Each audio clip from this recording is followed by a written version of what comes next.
Hello fans, and welcome to this week's edition of the Tiger Women's Basketball Report. I'm your host, Ben Rosenbaum. It's the holiday edition and graduation edition, which means we're invading a little bit of space of women's basketball. So first of all, thank you for opening up your offices to us here today to film. Of course, welcome to our home. Thank you, and obviously, let's review last game out. Loyola, a tough one here on STEM Day. It was a great atmosphere. Let's talk about that first sellout in the history of CQ Arena. I mean, just talk about the atmosphere, having that many people inside CQ cheering you guys on.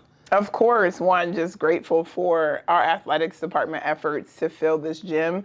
It was fun, with all of those screaming children. Hopefully, next time we're in a situation like that, we're able to pull the win out. But overall, it was a great atmosphere for all of us. Yeah, so looking at the game, the Tigers now 4-5, a tough overtime loss by a point, 64-63 to the Greyhounds. You led for the majority of the game, and then the fourth quarter and overtime period, Loyola just able to get back into it, obviously, and then pull ahead in overtime. Just what was different in those last two periods than the whole game? Ultimately, I think credit to Loyola and their ability to chip away, and I felt like, they were ahead of us on the glass. They dominated the points in the paint, and ultimately they made more plays than we did when it mattered. The combination of Lex Thoren and Coy Sims just really, really beasted us inside. But it was a great learning opportunity for our team. Yeah, in the fourth quarter, Towson shooting just 2 of 11 from the floor. Was Loyola doing something differently defensively, or was it just not being able to get the shots to fall? I think a combination of us, letting our defense not dictate our offense. And, I think we turned the ball over a bit and we just weren't really into a flow. And you mentioned the points in the paint and the rebounding.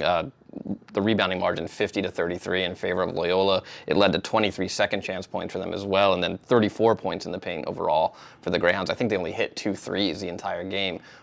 When you look at it as a post player yourself, what's going on the interior from the defensive standpoint and the rebounding?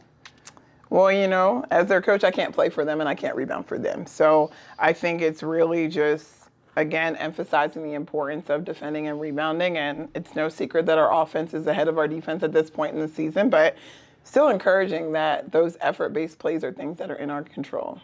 Zoli Khalil, just the second time she doesn't score in double digits, and it's a pattern. She didn't score in double digits against Georgetown, and there was a loss. Not to say that's the only factor, but how do you get her going again and get her offensive game back? Of course. So we all know how talented Zoli Khalil is, a 3-level scorer, one of our better defenders. I think ultimately it's just reminding her who she is, how talented she is, and not getting too high or low just based on a performance that to her was subpar. Especially late in the game, I thought Samaya Turner, who now comes off the bench for you, I thought she had a really good game, a lot of good effort, a lot of good attack in the basket. What have you seen from her these last couple of weeks? Samaya has been a spark plug for us since, in my opinion, the beginning of the season. I think she's now settling in as a senior leader, as a captain. She knows her value and what she brings, and she's able to really operate in a confident space just in knowing that. So I think she's been one of our, if not the most consistent player based on what she brings, and it's just so reassuring as a coach to know that she's going to be who she consistently is. All right, so moving on from Loyola, 2 games this week, 1 on the road, 1 back here at home inside CQ. The first one, UMES, down on the shore Wednesday at 6 o'clock. Weird season so far for UMES, 6-7. Their wins are close-ish wins. Like you look at the box score, it looks like there might have been a little bit of a track meet going on from time to time. When you see a team like that, where if they're in the game late, that you have to be careful that they might just find something late, how do you approach the Hawks?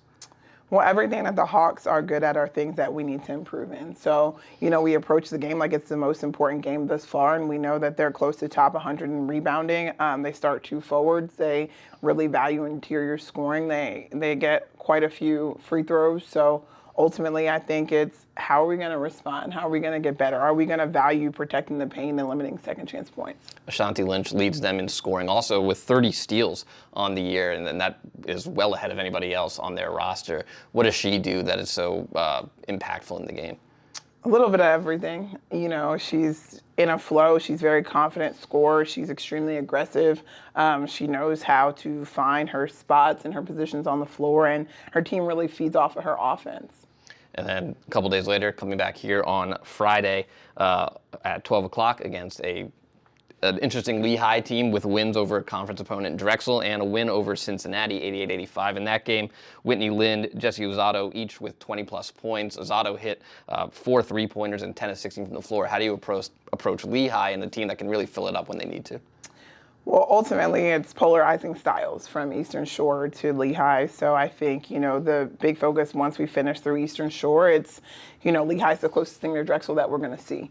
And I think it's, can we play defense for 30 seconds? We know that they're going to get into those split actions. We know they're incredibly disciplined, and they're extremely well coached by Eddie Messier. It's an interesting time of year, too. You just had a break following the Loyola game. You had a nice little week. And then you have finals, you have the holidays. How do you keep them focused and also on task for everything they need to do away from the court during this part of the season? Well, there's no perfect equation. I think ultimately it's a credit to our staff and just our collaboration of trying to make things creative every single day to still make things fun. We had a birthday party a couple of days ago. We're having our Christmas party. I think just changing our practice plans a little bit. So the monotony of, day-to-day season, hopefully we can just keep them engaged. All right, Coach, thanks for joining us and good luck this week.